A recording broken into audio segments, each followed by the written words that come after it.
تمہاری ماں کو شرم نہیں آتی؟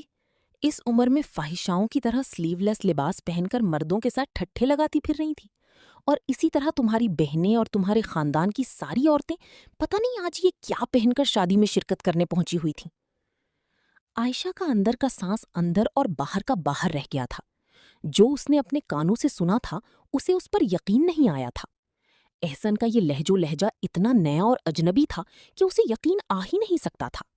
ان کے درمیان نسبت ہونے کے بعد وقتاً فوقتاً بات چیت ہوتی رہی تھی، اور وہ ہمیشہ بڑے خوشگوار انداز اور دھیمے لہج و لہجے میں بڑی شائستگی اور تمیز کے ساتھ بات کرتا تھا۔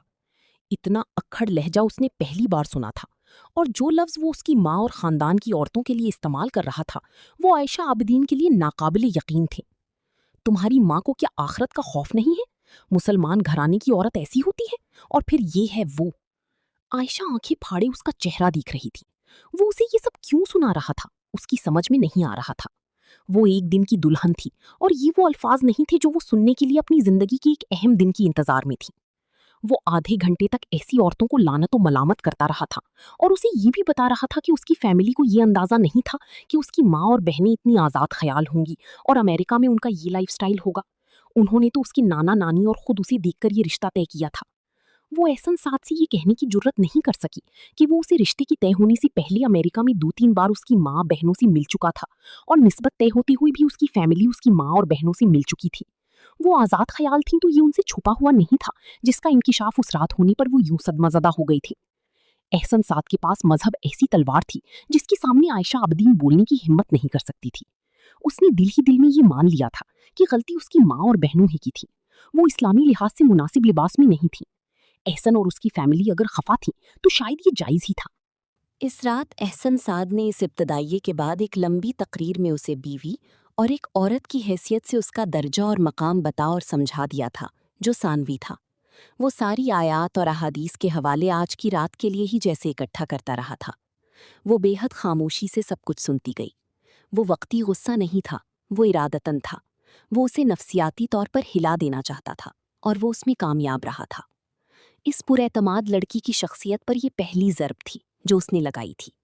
اس نے اسے بتایا تھا کہ اس گھر اور اس کی زندگی میں وہ اس کے ماں باپ اور بہنوں کے بعد آتی ہے، اور ہاں، اس فہرست میں اس نے اللہ کو بھی پہلے نمبر پر رکھا تھا۔ عائشہ عابدین کو اس نے جیسے اس دائرے سے باہر کھڑا کر دیا تھا جس کے اندر اس کی اپنی زندگی گھومتی تھی۔ 21 سال کی ایک نوعمر لڑکی جس طرح ہراساں ہو سکتی تھی وہ ویسی ہی ہراساں اور حواس باختہ تھی۔ احسن سعد نے اس سے کہا تھا اس کی اور عائشہ کے درمیان جو بات چیت ہوگی عائشہ اسے کسی سے شیئر نہیں کرے گی۔ عائشہ نے اس کی بھی حامی بھر لی تھی۔ اس کا خیال تھا یہ ایک عام وعدہ ہے جو ہر مرد بیوی سے لیتا ہے، مگر وہ ایک عام وعدہ نہیں تھا۔ احسن سعد نے اس کے بعد اس سے قرآن پاک پر رازداری کا حلف لیا تھا، یہ کہتی ہوئی کہ وہ اس کی بیوی تھی، اور شوہر کے طور پر وہ یہ استحقاق رکھتا تھا کہ وہ اس سے جو کہے وہ اس کی اطاعت کرے۔ 21 سال کی عمر میں وہ عائشہ عابدین کی زندگی کی سب سے بری رات تھی، لیکن اسے یہ اندازہ نہیں تھا کہ وہ اس کے بعد بری راتوں کی گنتی بھی بھولنے والی تھی۔ اس رات احسن سعد کا غصہ اور رویہ صرف اس کا غصہ اور رویہ نہیں تھا۔ اگلی صبح عائشہ عابدین سے اس کی فیملی بھی اسی انداز میں ملی تھی، بے حد سرد مہری، بے حد اکھڑا ہوا لہجہ۔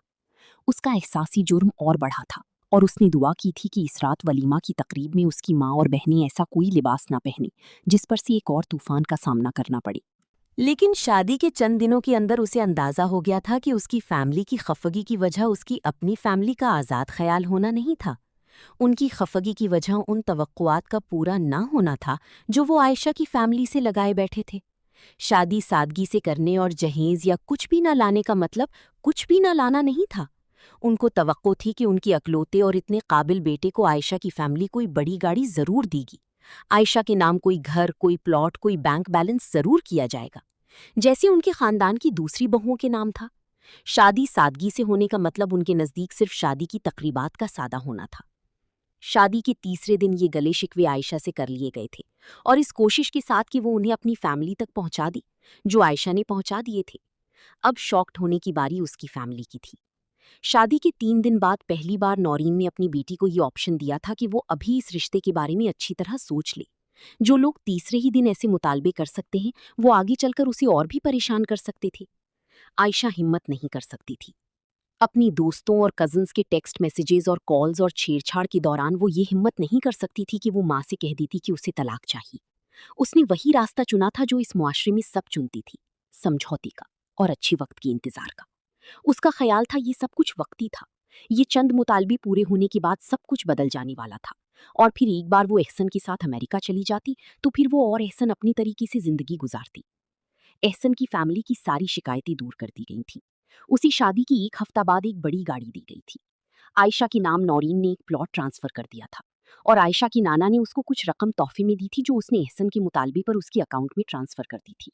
وہ اس کے بعد 2 ہفتوں کے لیے ہانی مون منانے بیرونی ملک چلے گئے تھے۔ احسن سعد نے پہلی بار ہانی مون کے دوران کسی بات پر برہم ہو کر اس پر ہاتھ اٹھایا تھا۔ اس سے پہلے اس نے اسے گالیاں دی تھیں۔ عائشہ عابدین سے بہت بڑی غلطی ہو گئی تھی اپنی زندگی کے بارے میں۔ عائشہ نے جان لیا تھا، ہو سکتا ہے اس کا شوہر بہت اچھا مسلمان ہو لیکن اچھا انسان نہیں تھا، اور عائشہ نے اس کا انتخاب اس کے اچھے مسلمان ہونے کی وجہ سے کیا تھا۔ اس دھوکے میں جس میں وہ ان بہت سارے اچھے مسلمانوں اور انسانوں کی وجہ سے آئی تھی جو منافق اور دورخی نہیں تھے۔ وہ 1 مہینے کے بعد واپس امریکہ چلا گیا تھا، لیکن اس 1 مہینے میں عائشہ بدل گئی تھی۔ وہ ایک عجیب و غریب خاندان میں آ گئی تھی جو بظاہر تعلیم یافتہ اور روشن خیال تھا، لیکن اندر سے بے حد گھٹن زدہ تھا، اور اس گھٹن اور منافقت کا منبع احسن سعد کا باپ تھا۔ اس کا اندازہ اسے بہت جلد ہو گیا تھا۔ احسن خود اپنی باپ کی کاپی بن گیا تھا اور اسے اپنی ماں کی کاپی بنانا چاہتا تھا، جسے وہ ایک آئیڈیل مسلمان عورت سمجھتا تھا۔ وہ اور اس کی بہنیں، وہ عائشہ عابدین کو ان کی جیسا بنانا چاہتی تھی، اور عائشہ عابدین کو بہت جلد اندازہ ہو گیا تھا۔ وہ آئیڈیل مسلم عورتیں نفسیاتی مسائل کا شکار تھیں، اس گھر کی ماحول اور سعد کی رویے اور مزاج کی وجہ سے۔ اس کی نندوں کے لیے رشتوں کی تلاش جاری تھی، لیکن عائشہ کو یقین تھا جو معیار احسن اور سعد ان دونوں کے لیے لے کر بیٹھی تھی، اس کو سامنے رکھ کی رشتوں کی تلاش اور بھی مشکل تھی۔ عائشہ شادی کی 2 مہینوں کے اندر اندر اس ماحول سے وحشت زدہ ہو گئی تھی، اور اس سے پہلے کہ وہ احسن سعد کا لیا ہوا حلف توڑ کر اپنی نانا نانی سے سب کچھ شیئر کرتی اور ان سے کہتی کہ وہ اسے اس جہنم سے نکال لیں، اسے پتا چلا کہ وہ پریگننٹ ہے۔ وہ خبر جو اس وقت اسے خوش قسمتی لگتی، اسے اپنی بدقسمتی لگی تھی۔ عائشہ عابدین ایک بار پھر سمجھوتا کرنے پر تیار ہو گئی، ایک بار پھر اس امید کے ساتھ کہ بچہ اس گھر میں اس کی حیثیت کو بدل دینے والا تھا، اور کچھ نہیں تو کم از کم اس کی اور احسن سعد کے تعلق کو۔ تو یہ بھی اس کی خوش فہمی تھی۔ وہ پریگننسی اس کے لیے ایک اور پھندا ثابت ہوئی۔ احسن سعد اور اس کی فیملی نے یہ فیصلہ کیا تھا کہ وہ بچے کی پیدائش تک پاکستان میں ہی رہے گی۔ عائشہ نے 9 مہینے جتنے صبر اور تحمل کے ساتھ گزارے تھے صرف وہی جانتی تھی۔ وہ ہاؤس جاب کے بعد جاب کرنا چاہتی تھی، لیکن اس کے سسرال والوں اور احسن کو یہ پسند نہیں تھا، اس لیے عائشہ نے اس پر اصرار نہیں کیا۔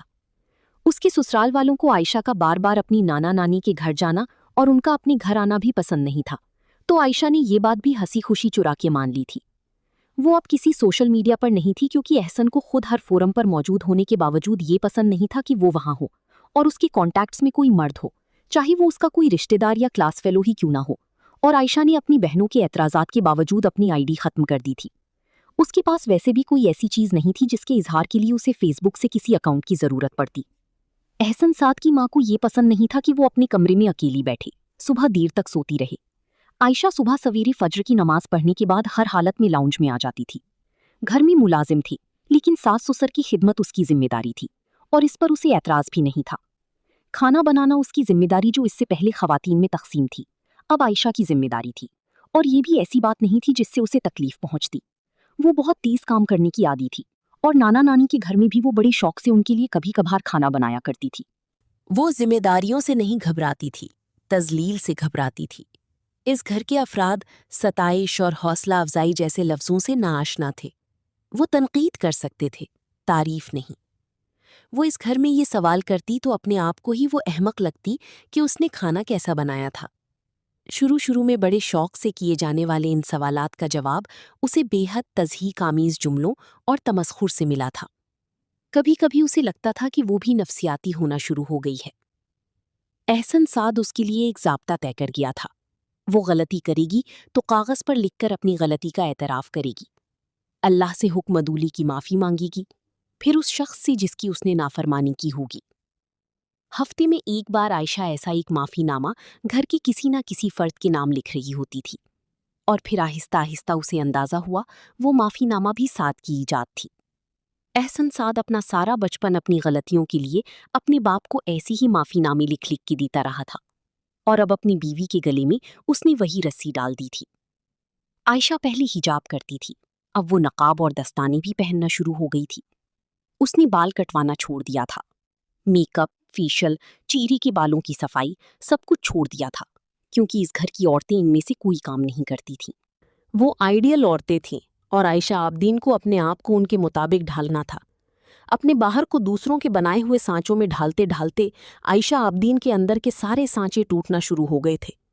اس کے نانا نانی اور فیملی کو یہ پتا تھا کہ اس کے سسرال والے اچھے لوگ نہیں تھے، لیکن عائشہ اس گھر میں کیا کیا برداشت کر رہی تھی انہیں اس کا اندازہ نہیں تھا۔ وہ اس حلف کو نبھا رہی تھی جو وہ شادی کی پہلی رات لے بیٹھی تھی۔ کوئی بھی اس سے ملنے پر، اس سے فون پر بات کرنے پر اسے کریدتا رہتا، مگر عائشہ کے پاس بتانے کو کچھ بھی نہیں ہوتا تھا، سوائے اس کے کہ وہ اپنے گھر میں بہت خوش تھی اور اس کی ناخوشی دوسرے کی غلط فہمی تھی۔ ان 9 مہینوں کے دوران اس کا اور سعد کا تعلق نہ ہونے کے برابر تھا۔ وہ واپس جانے کے بعد بچے کی پیدائش تک دوبارہ واپس نہیں آیا تھا۔ ان کے درمیان فون پر اور اسکائپ پر بات بھی بہت مختصر ہوتی، اور اس میں بھی تب وقفہ پڑ جاتا جب احسن کے گھر میں کوئی اس سے خفا ہوتا۔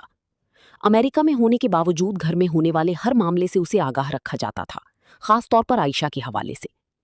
عائشہ کو کبھی کبھی لگتا تھا وہ شوہر اور بیوی کا رشتہ نہیں تھا، ایک بادشاہ اور کنیز کا رشتہ تھا۔ احسن سعد کو اس سے ویسی ہی اطاعت چاہیے تھی، اور وہ اپنے دل پر جبر کرتے ہوئے ایسی بیوی بننے کی کوشش کر رہی تھی جیسی احسن سعد کو چاہیے تھی۔ اسفند کی پیدائش تک کے عرصے میں عائشہ عابدین کچھ کی کچھ ہو چکی تھی۔ جس گھٹن میں وہ جی رہی تھی، اس گھٹن نے اس کے بچے کو بھی متاثر کیا تھا۔ اس کا بیٹا اسفند نارمل نہیں تھا، یہ عائشہ عابدین کا ایک اور بڑا گناہ تھا۔